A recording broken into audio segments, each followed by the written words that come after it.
The Underclass Fall World Series went to a 5-star national team that was in shutdown mode for most of its stay at the LakePoint Sports Baseball Village, allowing 3 runs or less 5 times en route to that title. Here to break it all down on the best of the event, I'm Cory McCartney, joined by PBR Georgia scouting director Phil Kerber. Phil, welcome back in. Thanks for having me, Cory. So we saw power, including a mammoth home run from Louisville commit Tage Davis, a Future Games alumni, by the way. A perfect game from Tennessee commit Bryson Thacker. But among those players that you had your eye on, Phil, who really stood out? Well, I'm going to start at the top with the champs, the 5-star national team with Cooper McMullen, right-handed pitcher, outfielder. Saw him play a little bit of first base out of Tattnall Square Academy. I saw him in the spring at a playoff game when they were playing Mount Paran, 82-84. This was the first look I'd gotten since then, and he's made a velo jump, 85, 87, touching 88. It's a good frame, probably 6'2", 6'3", lean and lanky, projects to really fill out and be able to get some real velocity on there. He's got feel for a 12-6 breaking ball, in the low 70s, and then it was also mixing in this changeup the later he got into his outing. So it was good to check up on him and see him. He's a top 30 player in the state, and I can only imagine that, given what we saw on Monday, that he's just going to keep on making those kind of steps and progress forward as he continues to mature. And then another guy off that 5-star team, Bryce Herring. And, they say size isn't everything, and Bryce Herring is the exact definition of that. He might be 5'6", and that might be generous, and nothing against him, but man, can he handle the bat. It's a line drive swing, can use the entire field, and he just, it's just peppers the outfield with it. I mean, I think he might have had double digits hits on the weekend. That's how impressive he was, just finding the barrel and finding those gaps in the defense. And he can run. So when he gets on those bases, he's looking to be aggressive. He's looking to take those extra bags and really put the pressure on the defense. So he was a lot of fun to watch. That spark plug and high energy type guy that he's going to be one to follow for the next couple of years.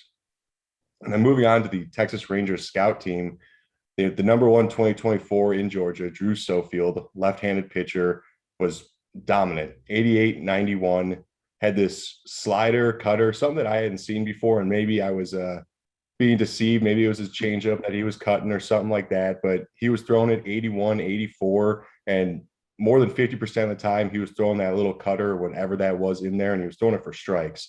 And then when he wanted to, he could take a little bit off of it and get a little bit loopier with it and create kind of some more hard slider action. And I was playing in the upper 70s. And of course, he still had that low 70s swing and miss breaking ball. So now you've got these 3 pitches, that low 90s fastball, low 80s cutter, and now that sharp curveball. Man, that's a tough arm to compete against. And he's another guy that we're going to keep a close eye on as we move forward, because number 1 player in the state and top 15 player in the country. It's going to be a fun one.